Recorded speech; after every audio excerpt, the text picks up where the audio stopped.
Hello दोस्तों, Saran academy 2.0 में आपका स्वागत है। दोस्तों, ये हमारा आज का सेट नंबर 1 है जिसमें हम कुल 10 प्रश्नों को मैथ के सॉल्व करेंगे। ठीक है दोस्तों हम आपको बता दें कि ये एसएससी रेलवे के प्रीवियस ईयर क्वेश्चंस हैं।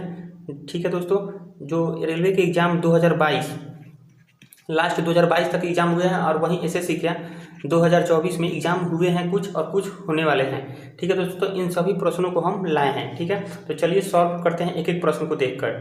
तो यहाँ से देखिएगा, कह रहा है कि प्रश्न नंबर 1 एक क्रिकेट टीम में 7 पुरुष की आयु 26, 25, 21, 29, 24, 28 और 22 हैं, तो उनकी औसत आयु कितनी है। तो देखिए दोस्तों, औसत आयु निकाला जाता है कैसे, कुल संख्याओं का योग बटा कुल संख्या, यानी सभी संख्याओं को हम जोड़ देंगे और कुल संख्या जितने होंगे उससे हम डिवाइड करेंगे। तो सबसे पहले चलिए जोड़ते हैं। तो 6 और 5 11, 11 और 1 12, 12 और 9 21, 21 और 4 25, 25 और 8 33 और 2 कितना होता है 35, 35 का 5 हासिल 3, 3 और 2 5, 2 7, 2 9, 9 2 11, 2 13, 2 15 और 2 17, यानी कि कुल संख्याओं का योग कितना होगा दोस्तों 175। और उसमें हम क्या करेंगे, कुल संख्याओं से भाग देंगे। तो टोटल 7 पुरुष हैं, यानी संख्या कितने हैं 7 हैं। तो यहाँ से हम 7 से डिवाइड करेंगे। तो यहाँ से आप देखिएगा, 7 से अगर डिवाइड करेंगे तो 7 दूनी 14 और 7 5 35, यानी कि दोस्तों औसत कितना आया 25 आया। औसत कितना आया 25 आया, यानी क्वेश्चन नंबर 1 का राइट आंसर क्या होगा, ऑप्शन नंबर सी। ठीक है दोस्तों, चलिए नेक्स्ट प्रश्न को देखते हैं।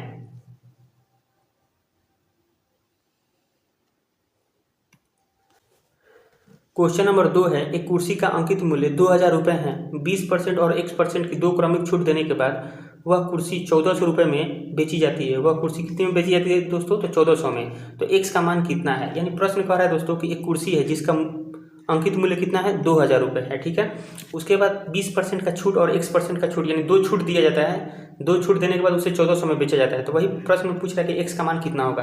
तो देखिए 20% का छूट, कोई भी संख्या अपने आप में 100% होती है। अगर हम 20% का छूट देते हैं, यानी बेचा कितना गया है तो 80% में, यानी कि हम लिख सकते हैं यहाँ पर 80/100 गुण, यहाँ से आप देखिएगा दोस्तों X% का छूट, यानी X% का छूट, यानी कि 100 में से हम X को यहाँ से घटाएंगे बटा 100। ठीक है, कितना में बेचा गया है तो 1400 में। अब यहाँ से आगे इसको हम सॉल्व करते हैं। तो यहाँ से आप देखिएगा दोस्तों, ये 2 जीरो से यहाँ से 2 जीरो गया, इस 20 से हम इसको काट सकते हैं, 20 5 से, इस 5 से हम इसको काटेंगे 16 5 80। ठीक है, फिर आगे इसको सॉल्व करते हैं। तो 100 minus x is equal to, यहाँ पर है कितना 1400। ठीक है, उसके बाद इसे ये 16 कहाँ आ जाएगा, नीचे आ जाएगा। अब इसको काटेंगे, यहाँ से सॉल्व करेंगे। तो यहाँ से आप देखिएगा दोस्तों, इसको अगर हम काटते हैं तो यहाँ से 7 दूनी 14 और 8 दूनी 16, यानी कितना होगा 700/8। इसको सॉल्व करते हैं दोस्तों। तो यहाँ से आप देखिएगा, अगर हम सॉल्व करेंगे तो यहाँ से देखिएगा 8 7 8 अट्ठाई 64, 8 अट्ठाई 64 यानी कि 6, फिर उसके बाद 8 7 56, 4 8 5 40, यानी कि 87.5 आया। ठीक है, उसके बाद यहाँ से आप देखिएगा, तो इसको हम सॉल्व करेंगे। तो यहाँ से हम लिख सकते हैं, ये जो 100 माइनस एक्स है और इधर कितना दिया हुआ है 87.5। तो यहाँ से हम x का मान क्या निकलेगा, x का मान निकलेगा यहाँ से आप ये देखिएगा 12.5, यानी कि x का मान कितना निकलेगा 12.5%, यानी दोस्तों यानी x का मान कितना होगा 12.5%। यानी क्वेश्चन नंबर 2 का राइट आंसर क्या होगा, option number A.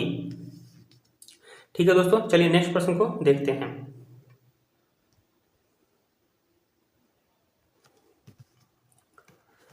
Question number 3 है, ए और बी दोनों 5000 रुपये प्रति घड़ी की दर से अपनी घड़ी बेचते हैं। ए 25% का लाभ अर्जित करता है, जबकि बी को 10% की हानि होती है। ए और बी के क्रय मूल्य का अनुपात कितना है। यानी दोस्तों प्रश्न कर रहा है कि ए और बी दोनों 5000 रुपये प्रति घड़ी की दर से अपनी घड़ी बेचते हैं। तो ए को 25% का लाभ होता है और बी को 10% की हानि।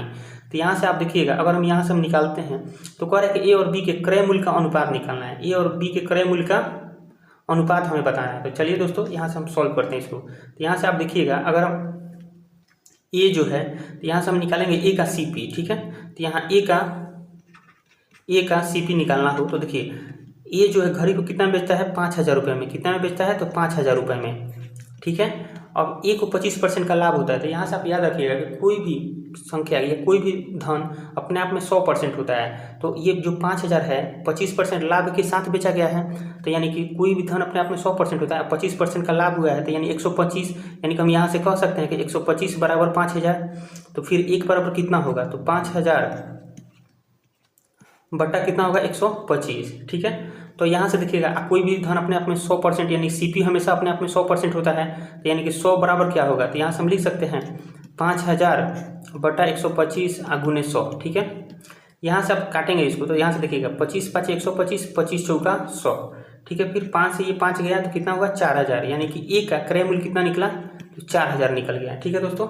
उसी प्रकार यहाँ से हम बी का निकालेंगे, तो यहाँ से आप देखिएगा कि बी को 10% की हानि हुई है, तो 10% का हानि हुई है यानी कि वो 90 में बेचा है, ठीक है। यानी कि कोई भी धन अपने आप में 100% होता है, यानी कि 90 में बेचा है, यानी कि जो मूलधन है 5000 में जो घड़ी बेचा है वो हानि में बेचा है, कितने की हानि पे, 10% की हानि पर। तो यानी कि हम 100 में से 10 घटा लेंगे तो कितना होगा 90, यानी कि 90 बराबर 5000। तो यहाँ से आप समझिएगा दोस्तों, देखिए 25% का लाभ हुआ तो यहाँ से हम 100 में 25 जोड़े हैं, लेकिन यहाँ 10% का हानि हुआ तो उसी प्रकार हम 100 में से 10 कम किए, यानी कि 90 बराबर 5000। यहाँ से हम लिखेंगे 1 बराबर कितना होगा, तो 5000 बटा 90। फिर उसी प्रकार कोई भी क्रय मूल्य अपने आप में 100% होता है, तो 100 बराबर कितना होगा, तो 5000 और बटा 90 और गुने 100, ठीक है। यहाँ से आप देखिए काटेंगे तो 1 जीरो से ये 1 जीरो गया, अब नहीं कटेगा, तो कितना होगा दोस्तों, तो लिख ऊपर कितना है, तो ऊपर हो जाएगा 50,000 अब बटा 9, ठीक है। उसके बाद यहाँ कह रहा है कि दोनों का ए और बी के क्रय मूल्य का अनुपात बताना है, तो क्रय मूल्य का अनुपात है, तो देखिए यहाँ पर ए है और यहाँ पर बी है, इन दोनों का क्रय मूल्य का अनुपात बताना है, ठीक है। तो देखिए ए का क्रय मूल्य कितना आया है 4000 आया, तो यहाँ पर हम लिखेंगे 4000, ठीक है। उसी प्रकार बी का क्रय मूल्य कितना है, तो 50,000 बटा 9, तो यहाँ से हम लिखेंगे 50,000 बटा 9, ये 9 उधर चला जाएगा दोस्तों, ये 9 कहाँ चला जाएगा, उधर चला जाएगा, ठीक है। बटा में है तो यहाँ पर लिखेंगे 9 × 4000, ठीक है। तो इस 9 को हटा देते हैं। अब देखिएगा यहाँ से 3 जीरो से ये 3 जीरो गया, अब कटेगा तो और काटते हैं, 2 दूनी 4 और ये 50 है तो 25 दूनी 50, यानी इसको सॉल्व करेंगे तो 9 दूनी 18, कितना है 18, और इधर कितना है 9 दूनी 18 और इधर कितना है 25, यानी कि दोस्तों इनका ए और बी के क्रय मूल्य का अनुपात कितना है 18 और 25 आया है, यानी क्वेश्चन नंबर 3 का राइट आंसर क्या होगा, ऑप्शन नंबर सी। तो दोस्तों मुझे उम्मीद है कि ये प्रश्न आपको अच्छी तरह से समझ में आया होगा। अगर नहीं समझ में आएगा दोस्तों तो आप कमेंट बॉक्स में जरूर बताएं, अगले वीडियो में हम आपको जरूर ये फिर से बताने की प्रयास करेंगे। चलिए दोस्तों नेक्स्ट प्रश्न को देखते हैं।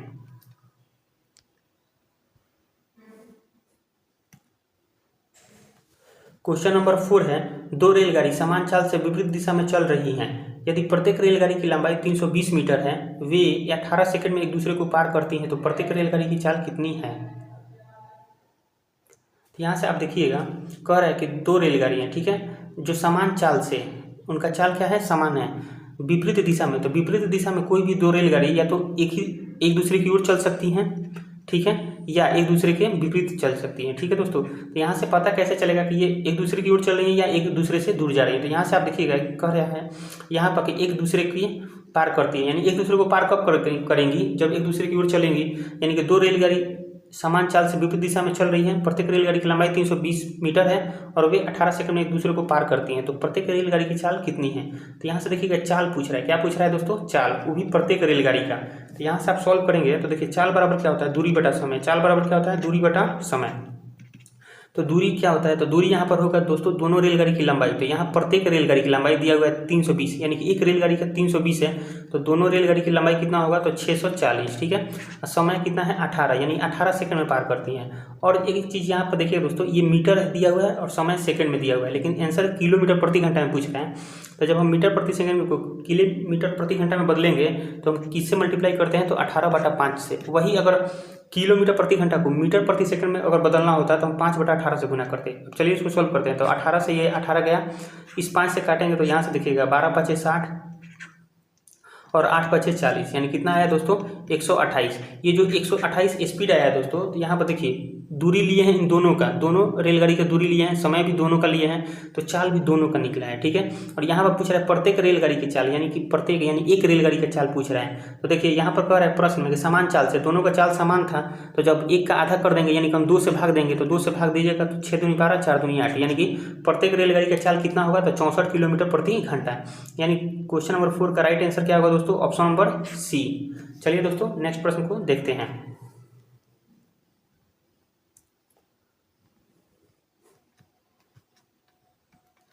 क्वेश्चन नंबर 5 है, 7200 रुपये को पी क्यू और आर के बीच क्रमशः इतना 1/2 4 3/2 के अनुपात में बांटा जाता है, तो आर का हिस्सा कितना है। यानी प्रश्न कर रहा है कि मान लीजिए कि 3 व्यक्ति हैं पी क्यू आर और उनके बीच 7200 रुपये बांटना है, किस अनुपात में, तो 1/2 4 और 3/2 के अनुपात में बांटना है, तो आर का हिस्सा कितना होगा। तो सबसे पहले ये जो फ्रैक्शन में अनुपात दिया गया है दोस्तों, इसको संख्या में करते हैं कन्वर्ट, यानी कि पी क्यू आर, ठीक है। इनका अनुपात कितना है, तो 1/2 है, फिर 4 है और 3/2 है। सबसे पहले हम क्या करेंगे, देखिए 4 के नीचे कुछ नहीं यानी कि 1 है। सबसे पहले नीचे वाली संख्या का एलसीएम ले लेंगे, तो 2 का एलसीएम लीजिएगा तो कितना आएगा, 2 ही आएगा, ठीक है। अब प्रत्येक में हम 2 से मल्टीप्लाई करेंगे, प्रत्येक में क्या करेंगे दोस्तों, 2 से मल्टीप्लाई करेंगे। तो यहाँ से देखिए ये 2 से ये 2 गया और इस 2 से ये 2 गया।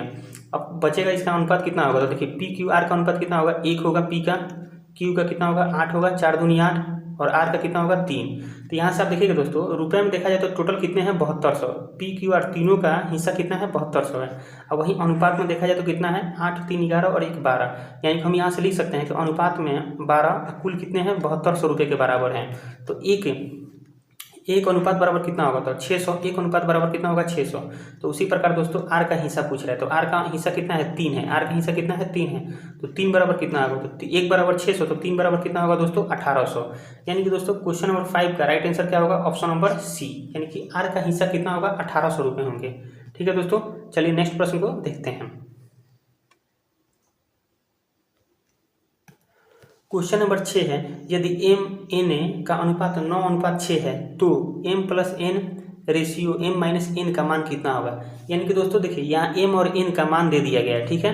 तो यहाँ से हमें m प्लस एन और m माइनस एन का मान निकालना था। आप यहाँ से ये देखिएगा m प्लस एन, m का मान कितना दिया है दोस्तों, तो 9 दिया हुआ है और n का कितना दिया हुआ है 6। तो इसको क्या करना है, जोड़ना है। फिर यहाँ से आप देखिएगा दोस्तों m का मान कितना है 9 है और माइनस 6 है, ठीक है। तो इसको घटाना है। तो यहाँ से आप देखिएगा 9 और 6 कितना होता है 15, और 9 में से 6 गया तो कितना 3, काटेंगे तो कटेगा तो काट देंगे, 3 5 15, ठीक है दोस्तों। यानी कि इसका अनुपात कितना आया 5:1, ठीक है। तो क्वेश्चन नंबर 6 का राइट आंसर क्या होगा दोस्तों, ऑप्शन नंबर डी, ठीक है। चलिए नेक्स्ट प्रश्न को देखते हैं।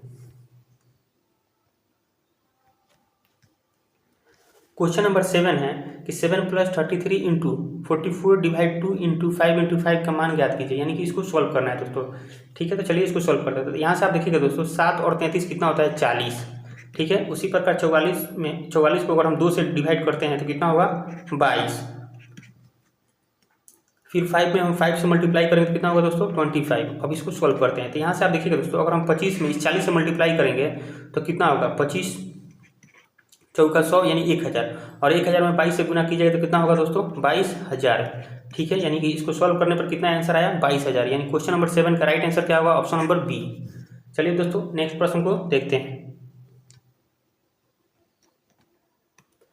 क्वेश्चन नंबर 8 है, यदि एक आयत की लंबाई इतना प्रतिशत यानी कि 14.28% की वृद्धि कर दी जाए, यानी कह रहा है कि एक आयत की लंबाई में 14.28% की वृद्धि कर दी जाए तो क्षेत्रफल को अपरिवर्तित यानी बिना परिवर्तन किए रखने के लिए इसकी चौड़ाई कितना % घटाया जाना चाहिए। यानी प्रश्न कर रहा है दोस्तों, यदि किसी आयत के लंबाई में इतना % का वृद्धि कर देते हैं तो उसके चौड़ाई में कितना % की कमी किया जाए कि क्षेत्रफल पर कोई प्रभाव ना पड़े। तो यहाँ से आप देखिएगा, सबसे पहले आपको ये पता होना चाहिए कि जैसे 14.28 है, इतना प्रतिशत है, तो इसका फ्रैक्शन वैल्यू कितना होता है, तो इसका फ्रैक्शन वैल्यू 1/7 होता है। यानी कहने का मतलब है दोस्तों इतना % का वृद्धि हुआ है, यानी कि कहने का मतलब है पहले लंबाई 7 था तो 1 का वृद्धि हुआ है, तो यानी कि 7 से 8 हुआ है। तो वही पूछ रहा है कि अगर चौड़ाई में हम कितना कम कर दें कि जो क्षेत्रफल है वो अपरिवर्तित रहे। तो देखिए कम किस में करना पड़ेगा, हमें 7 से 8 हुआ है तो यानी 8 में ही कम करना पड़ेगा। और कितना कम करना पड़ेगा, तो जितना बढ़ा है यानी 1 बढ़ा है तो 1 कम करेंगे, तो नीचे लिखेंगे 8, ठीक है, और 1 का कम करना है, ठीक है। आप प्रतिशत के लिए यहाँ से 100 से मल्टीप्लाई कर देंगे। तो यहाँ से सॉल्व कीजिए इसको, 2 चौका 8 और 25 चौका 100, और जब 25 में हम 2 से भाग देंगे तो कितना आएगा 12.5%। यानी कि दोस्तों कितना चौड़ाई में कितना कम करना पड़ेगा, तो 12.5% कम करना पड़ेगा। यानी क्वेश्चन नंबर 8 का राइट आंसर क्या होगा दोस्तों, ऑप्शन नंबर डी। चलिए दोस्तों नेक्स्ट प्रश्न को देखते हैं।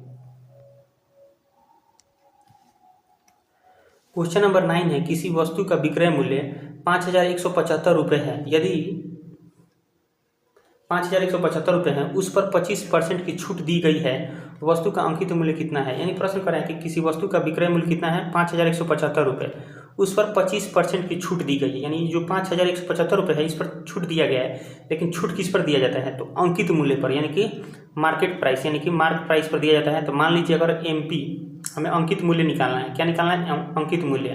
तो अगर मार्क प्राइस यानी कि कितना दिया हुआ है, x दिया हुआ है, इस पर 25% का छूट, यानी कि 25% का छूट कहने का मतलब दोस्तों 25% बराबर कितना होता है? फ्रैक्शन वैल्यू होता है इसका 1/4, यानी कि 4 पर 1 का छूट दिया गया है।